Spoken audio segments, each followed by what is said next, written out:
Hi everyone. In this video, I'm going to talk about current trends in consumer behavior.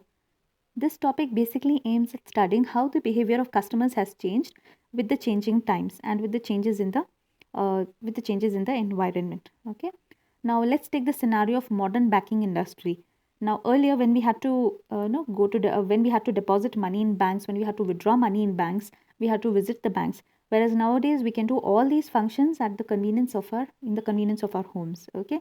Now even if we look up for transferring money from one account to another, we had to make use of checkbook facilities and all that. Whereas now we can do it with RTGS, with the NEFT easily. The money can be transferred within a span of 1 to 2 hours. So there have been innumerable changes in the behavior of consumers in the past 1 decade. If we look at the functions of marketing also, the traditional function of marketing focuses on that, or rather it tells states holds the view that manufacturer is the king. So whatever goods the manufacturer used to manufacture, the consumer was forced to buy. Whereas in the current scenario, that is in the modern day scenario, consumer is the king, wherein the consumer has the power to decide what kind of goods they want, and the manufacturers are forced to manufacture the goods which are demanded by the consumers. So there have been innumerable changes, like I said, in the behavior of consumers, and these changes can be basically classified into three types. The first type is customer demographic changes. Now, demography is a study of the characteristics of the population. Now, because of changes in the characteristics of population, the behavior of consumers has also changed. Now, the first scenario under consumer demographic changes is there has been an increase in double income households. Now, double income households here means the husband as well as the wife both are earning. So, when two people are earning in a family, the purchasing power in the hands of the family, or the purchasing power of the family, increases. The lifestyle improves. There is more demand for luxury goods. Okay. So, because of this double income households, there has been a change in the behavior of consumers. Earlier, only men used to earn, so they were the sole decision making authority. They had the sole decision making authority. Whereas now, since women are also earning, the decision making authority is divided between men as well as women. And even the introduction of women in workplaces or women going to work has brought about umpteen number of changes in the lifestyle of the entire household. Because even women are working nowadays, there is more demand for ready to eat foods. There is more demand for all the there is more demand for ready to eat, apart from ready to eat foods, there is more demand for services like creche facilities and all. Okay. So these are some of the, because of these demographic changes, the demand for creche facilities and all has increased. Next, increase in education levels. Increase in education levels here is the states that there is more emphasis on education being given in today's scenario. Now, because more emphasis on education is being given, you have more number of educational institutes being set up, and since more people are educated, there has been a change in the way in which people behave or as consumers. Now, consumers are more informed; they are more knowledgeable than earlier.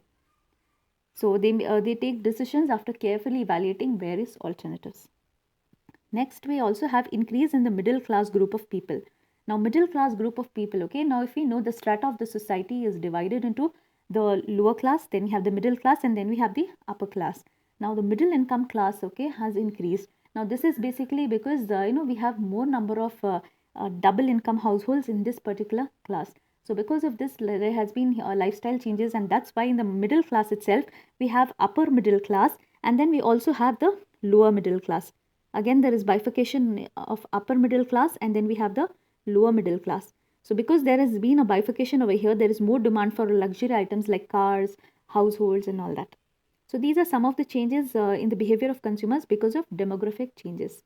Further, we also have certain changes in the behavior of consumers because of technological changes or technological trends. Okay, now with the information technology advancing every day, the customers are much more habituated for information search of products. Okay, earlier when we had to buy a product, we used to visit one or two showrooms or one or two shops, and then we used to decide on which product to buy. Now the consumers don't have to go outside the comfort of their homes, in their own households. Okay, through e-commerce site websites like Amazon, Flipkart, they can compare prices of different products, and then they can choose they can opt for online purchases, which where the products are much more cheaper than which are offered in the showrooms and all that. So that is one advantage. Okay, because of technological trends, there is more information search. Earlier, customers never used to do so much of information search when they had to buy products. whereas now they do a lot of information search. Then further, customers are more knowledgeable because they are doing information search. They can compare the prices of products. They have more knowledge about the products. Okay, and nowadays, if you see on social, networking sites like Twitter or Facebook pages, every product has their own Twitter accounts and Facebook pages where customers post comments regarding how the product usage has been. And because of this, customers are more knowledgeable. Before they buy a product, they get upfront information whether the product will suit their needs or whether it will be able to satisfy their needs or not. Whereas earlier, they were not so knowledgeable. So if they had to ascertain whether a product would suit their needs or not, they had to first buy the product on a trial basis at least. Then because customers nowadays, okay, they can compare prices and they have quick access to technology. Everybody is aware of the trends which are there, okay, whether it is the fashion industry or any other. Even let's take the case of automobiles. They know the trends. Nowadays people are not looking only for mileage of a car. Everybody wants good interiors in a car. They want good styles in a car and all that. Now since there are, because of this, customers are becoming more keen on going on buying products which reflect the recent trends. Then further, there has been continuous improvising in products and rendering of services. Because customers are more keen on recent trends or new technologies, that's why you find earlier, the companies also giving every now and then they're giving new products. They're continuously making changes in the products. Like take the example of television sets, okay? From hard, big hands, television sets, we move to sleeker ones, slimmer ones. Then from big television sets, we move to, LCDs. Then from LCDs, we move to LEDs. Then from LEDs, we move to plasma.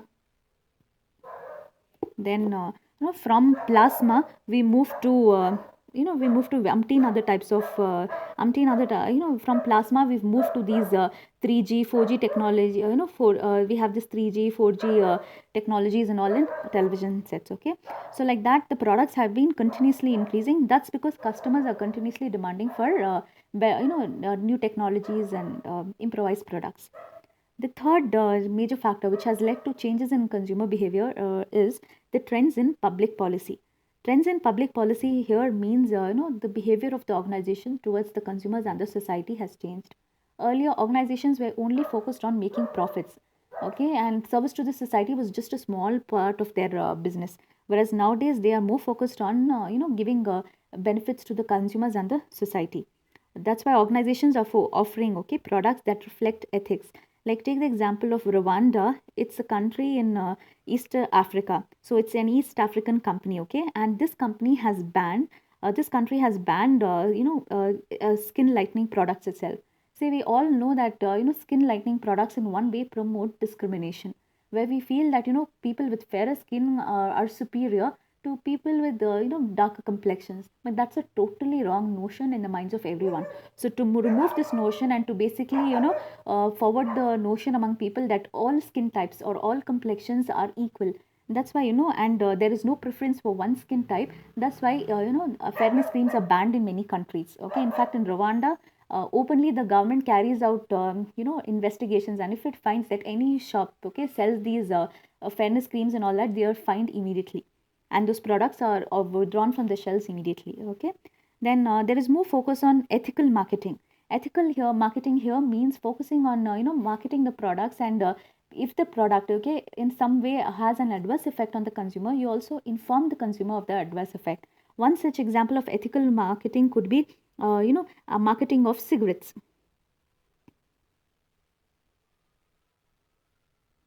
Okay, now if you see cigarettes, almost all cigarette packs, okay, behind they give details about the harmful effects which cigarette smoking has on individuals and all that. And moreover, cigarette smoking is banned banned in most of the country. I mean, cigarette smoking ads are banned in many countries. If you see in India itself, okay, in almost all theaters, before a movie is pictured, we have advertisements which showcases how how bad or how much side effects cigarette smoking can have on an individual. So there's more focus on ethical marketing. Then organizations are focusing on social harmony in their ads, where the organizations are promoting goodwill among people in their ads and all that. Okay, now let's take the example, if I mean take the example of this Zen commercial. Okay, now this commercial is actually Zen is actually telecommunications company in the Middle East. Now this company in their 2018 ad, okay, they have these ads which are aired for like based on the theme for the entire year. They air and they make an ad, okay, which reflects the theme for the entire year. So in 2018, there was lots of speculations about racial discrimination, about religious rift between Muslims and other religions and all that. So basically, Zen commercials came out with an ad where they said that how Muslims, Christians are all brothers and they are equal in the eyes of God. So they, through that, that's one way where you can promote social harmony. So nowadays, companies are focusing on promoting airing ads which focus on social harmony. And the last one is LPG. LPG here stands for liberalization, privatization, and globalization. Okay, now in India we had this LPG, that is liberalization, privatization, and globalization in the year 1991. Okay, wherein in this year, okay, we opened up the doors of the Indian economy to the foreign firms. So since 1991, foreign firms are allowed to come into India and carry out their businesses. So during LPG, after LPG, okay, that is in 1991, we have many foreign companies coming in India. Now, because of that, what has happened? There has been increase in competition. Now, since there is an increase in competition, consumers have the advantage of more number of products being offered to them and better quality of products are given to them. And since foreign firms are also coming into the Indian market, there is also availability of more quality oriented products for the consumers. Okay, and so because of all these also there has been a change in the behavior of the consumers. So these are the general factors which impact, okay, or which have caused changes in the consumer behavior.